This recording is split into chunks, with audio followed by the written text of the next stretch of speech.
हमारा सनातन धर्म, हम सब धर्मात्मा हैं, क्योंकि दुनिया में धर्म का शासन रहेगा और सत्य का आसन रहेगा। और हमारा धर्म कोई वॉशिंग पाउडर नहीं है जो पहले इस्तेमाल करिए और बाद में विश्वास करिए।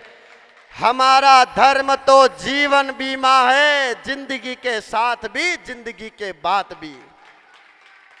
तो हम सब धर्म के अनुयायी हैं और हम सबका ये कर्तव्य बनता है कि हम धर्म को जिंदा रखें। आप लोगों ने मुझे बुलाया, मैं तो एक सन्यासी हूं। नगर में संत का आना सौभाग्य है। संत हमारे घर आ जाए तो अहोभाग्य है। हम संत के पास चले जाए तो परम भाग्य है। खुद संत बन जाए तो ये महाभाग्य है। और इतना होते हुए भी जिंदगी गधे की तरह बनी रहे तो हम सबका दुर्भाग्य है। एक शब्द मैंने बोला अभी, गधा। अब गधा कौन होता है? मैं जब भी किसी से पूछता हूं कि गधा देखा है तो लोग कहते हैं 4 पैर वाला। मैंने कहा उसको क्यों बदनाम करते हो, वो तो बेचारा एक पशु है। गधा का अर्थ होता है ग से गलत, धा से धारणा। गधा में 2 शब्द आते, ग और धा। ग से गलत, धा से धारणा। धारणा माने विचार। जिसके मन में गलत विचार आ जाए, जिसके मन में गलत धारणा आ जाए, वो दुनिया का सबसे बड़ा गधा होता है। और गलत विचार और गलत धारणा तो 2 पैर वालों के मन में आती है, 4 पैर वालों के मन में कभी नहीं आती है। एक उदाहरण सुनाता हूं आपको, एक उदाहरण देता हूं। 2 गधे बड़े बचपन के दोस्त थे, साथ में पढ़े लिखे बड़े हो गए, दोनों की नौकरी लग गई अलग अलग। अब दोनों नौकरी करते थे, कुछ समय के बाद आपस में मिले चौराहे पर। एक गधे ने दूसरे गधे से पूछा कि तेरे हाल चाल क्या है? तो उसने कहा एकदम मस्त, खा रहा हूँ, पी रहा हूँ, अच्छी तनख्वाह मिल रही है, मेरा मालिक मुझे अच्छी तनख्वाह देता है, सेठ अच्छी तनख्वाह देता है। तो दूसरे गधे ने कहा कि मेरे हालात तो बड़े खराब है, मेरा सेठ मेरे को मारता है, खाना देता नहीं है, वजन लाद देता है, अनावश्यक काम कराता है। तो पहले गधे ने कहा कि अगर ऐसा है तो नौकरी छोड़ दे, मार्केट में हम वैल्यू अच्छी है हमारी, दूसरी नौकरी दिला देंगे। तो उस गधे ने कहा कि नहीं, नौकरी तो नहीं छोड़ सकता। कि क्यों नहीं छोड़ेगा?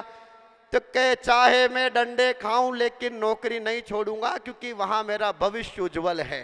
तो उस दूसरे गधे ने कहा कि ऐसा कौन सा भविष्य उज्जवल है तेरा? तो उसने कहा कि देख, मेरे मालिक के एक 18 साल की लड़की है, और जब भी वो रोती है तो मालिक कहता है लड़की चुप हो जा वरना तेरी शादी किसी गधे के साथ करा दूंगा। तो मैं सोचता हूं कभी तो मेरा नंबर आएगा। तो जो भ्रम में जीता है वो गधा है, जो ख्वाब में जीता है वो गधा है, जो झूठे सपनों में जीता है वो गधा है, और जो जिंदगी भर गधेपन में जीता है वो गधा है। तो इस गधेपन से बाहर निकलिए। 90 साल कुत्ते की तरह जीने से अच्छा है 5 साल जियो मगर शेर की तरह जियो और शेर की तरह मरो।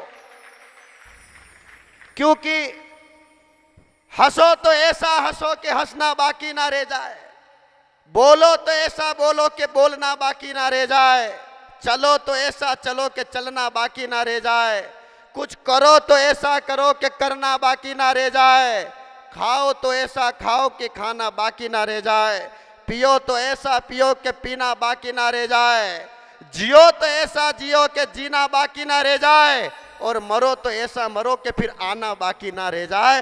तो जिंदगी सार्थक हो जाती है, तो जिंदगी हमारी धन्य हो जाती है। शास्त्र कहते हैं कि शास्त्रों के अनुसार हम जीवन यापन करें। कथा क्यों सुनते हैं? कथा के पांडाल में हम क्यों आए हैं? क्यों कथा होती है? कथा इसलिए नहीं होती कि हम 7 दिन के लिए आकर के भेड़ बकरियों के जैसे बैठ जाए, प्रसाद खा करके चले जाए, इसके लिए कथा नहीं होती है। कथा का असली कारण यह है कि कथा से पहले व्यक्ति कंस होता है, कथा में बैठने के बाद वो हंस होता है, और जब यहां से ज्ञान लेकर के जाता है तो वो परमहंस होता है। तो ये तो पाठशाला है, ये तो स्कूल है। यहां हंस, कंस से हंस और हंस से परमहंस बनने की ये पाठशाला है। इसलिए इस पाठशाला से जब जाओ, मैं तो माताएं बहनों से भी अनुरोध करूंगा कि जो सास यहाँ कथा सुनने आई है और जिनकी बहुएं घर पे है, तो सास यहाँ से कथा सुन के जाए तो बहू को ऐसा लगना चाहिए कि अम्मा जी गंगा जी नहा करके आई है, और घर जाके वही कुत्ता फजीती करी तो बहू भी कहेगी कि मेरी सास किसी जेल खाने से छूट करके आई है। कथा तो सुनिए, लेकिन उसके बाद परिवर्तन होना जरूरी है। 10 साल के हो जाओ तो माँ की उंगली पकड़ के चलना छोड़ दो, 20 साल के हो जाओ तो बचपनों के खेल छोड़ दो, 30 साल के हो जाओ तो इधर उधर आंखों को घुमाना छोड़ दो। 40 साल के हो जाओ तो रात में खाना छोड़ दो। 50 साल के हो जाओ तो होटल पे जाना छोड़ दो। 60 साल के हो जाओ तो व्यापार धंधा छोड़ दो। 70 साल के हो जाओ तो गद्दे पे सोना छोड़ दो। 80 साल के हो जाओ तो लस्सी पीना छोड़ दो। 90 साल के हो जाओ तो जीने की आस छोड़ दो। और 100 साल के हो जाओ तो दुनिया छोड़ दो। तो जिंदगी सार्थक है, जिंदगी धन्य है।